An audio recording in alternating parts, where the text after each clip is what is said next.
Assalamualaikum warahmatullahi wabarakatuh. Good morning everyone. Welcome back to King Conference.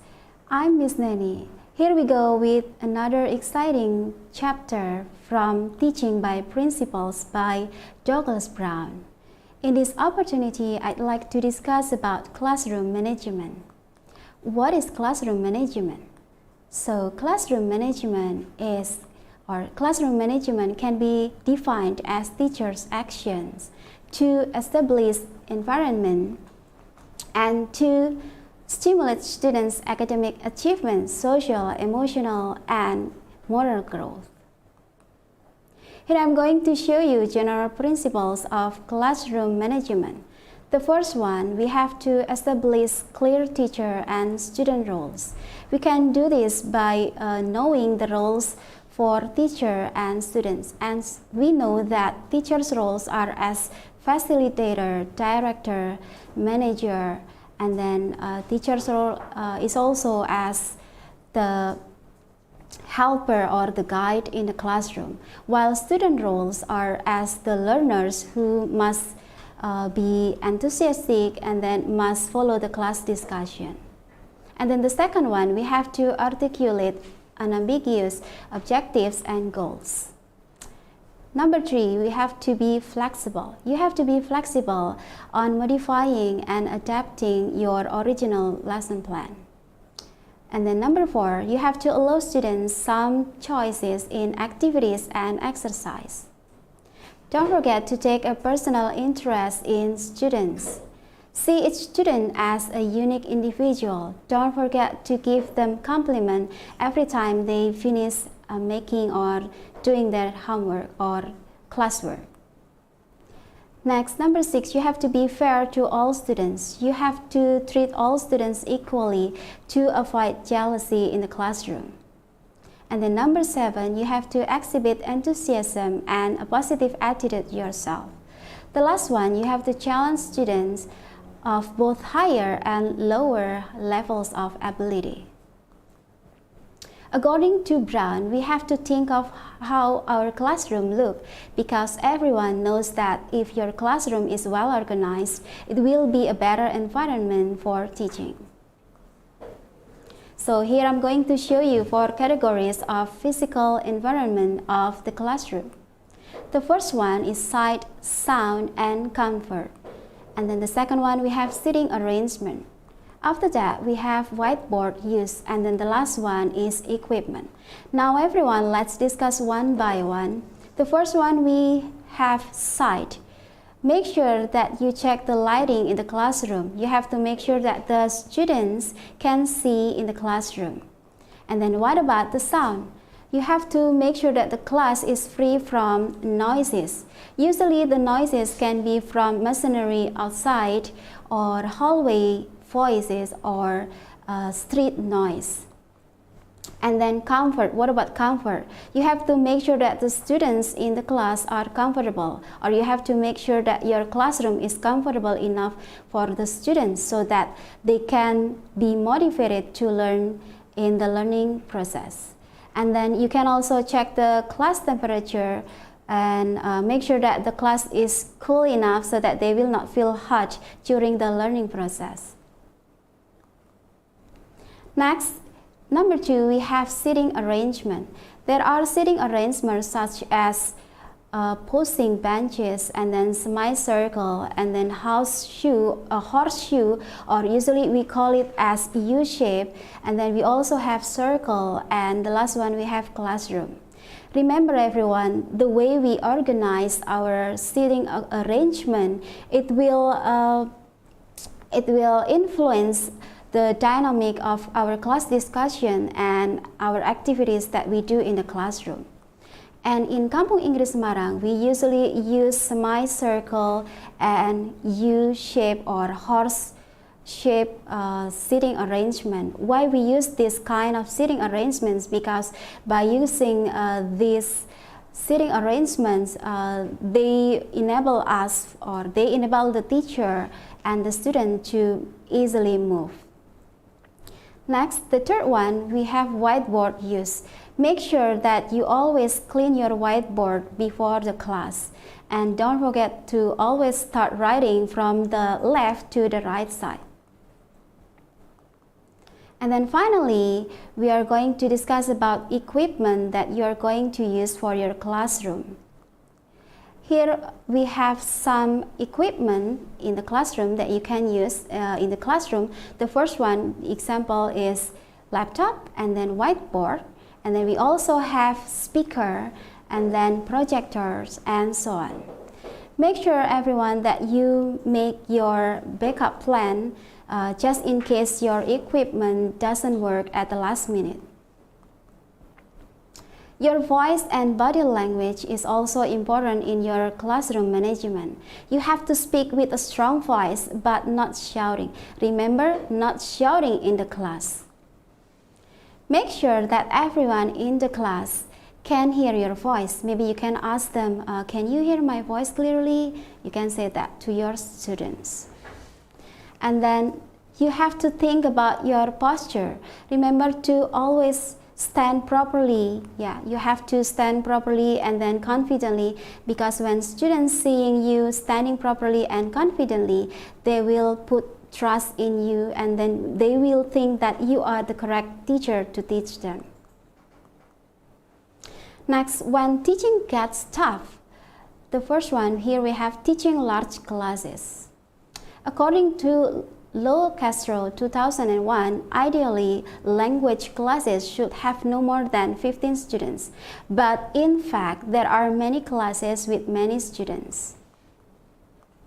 Here I'm going to show you some problems of large classes. The first one, proficiency and ability vary widely across the students.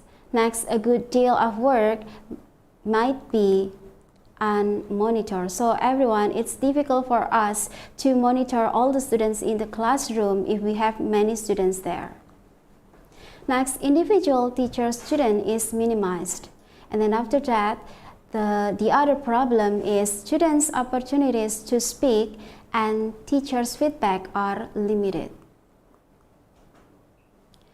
Here we have suggestions for teaching classes with multiple proficiency levels. First, you have to avoid over-leveling of proficiency levels. Individualize your techniques. Then you have to offer choices. After that, don't forget to use technological aids and aim for the middle, and then the last one, vary group work tasks.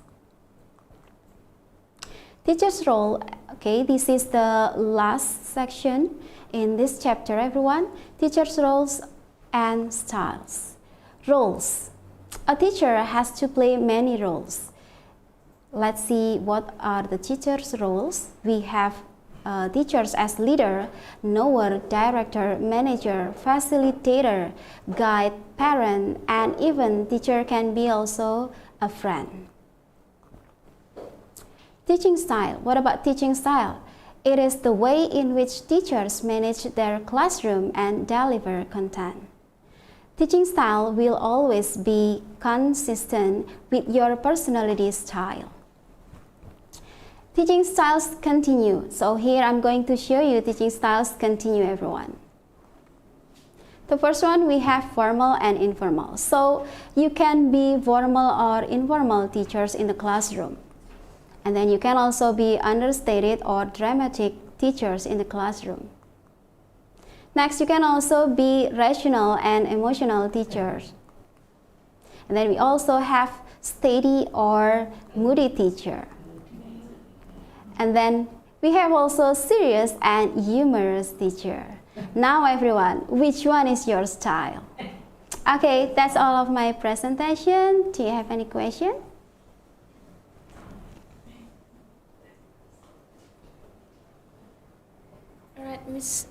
Alright, I have a question for Miss Neny. My question is how to establish a clear teacher and student's role. Okay, thank you for the question, Ms. Rama. So to establish the teachers and students' roles, of course, first teachers and students, they have to know their own roles. As I said before, that teachers' roles are as facilitator, and then manager, director, helper, or guide in a classroom, while the roles for students are they are the learners. It means they must be active in the classroom, and then they must join the classroom discussion, and of course they have to do the instruction from the teachers. Thank you. All right. Hey, Miss Neny. Yes, Miss. So, based on your experience, how to deal when you need to give the students face-to-face feedback, but the opportunity to speak for the student are limited. Okay, thank you very much for the question, Miss Okta. Okay, so based on my experience, to give the students feedback, okay, so you know that I have many students in my classes, so to give them feedback, I will give them turn, so they have to take turn to ask me question, and then while the other student is asking me question, others must listen carefully, so they will not make the same, or they will not ask the same question, so it will not waste the time. Next, please. Okay. Hi, Miss Neny. Yes, Miss. Okay, sometimes we found a super active student. So I need your suggestion how we handle this classroom. Okay, I need your suggestion about the seating arrangement. Okay, how we arrange the chair if we have super active students. Sometimes they don't want to sit down. Okay, they love to run everywhere. Even I ask her or him, please sit nicely. Okay, 5 minutes, please sit. Okay, it doesn't work at all. So what should I do? Okay, thank you very much for your question, Miss May. So based on my experience, to handle a very active student in my class, at kampunginggrissemarang we use semicircle seating arrangement, so that the teacher can see all the students in the class. And then how to deal with the very active student, you have to talk slowly to the student, and then you have to try to understand what he or she needs. And then maybe it is a good idea for you to give your students rewards. So for example, for those who are quiet, or for those who are nice in the class, or always listen to teacher's instruction, at the end of the lesson you will get present from Miss Neny. Okay. Talking about the seating arrangement, Miss Neny, it's very interesting.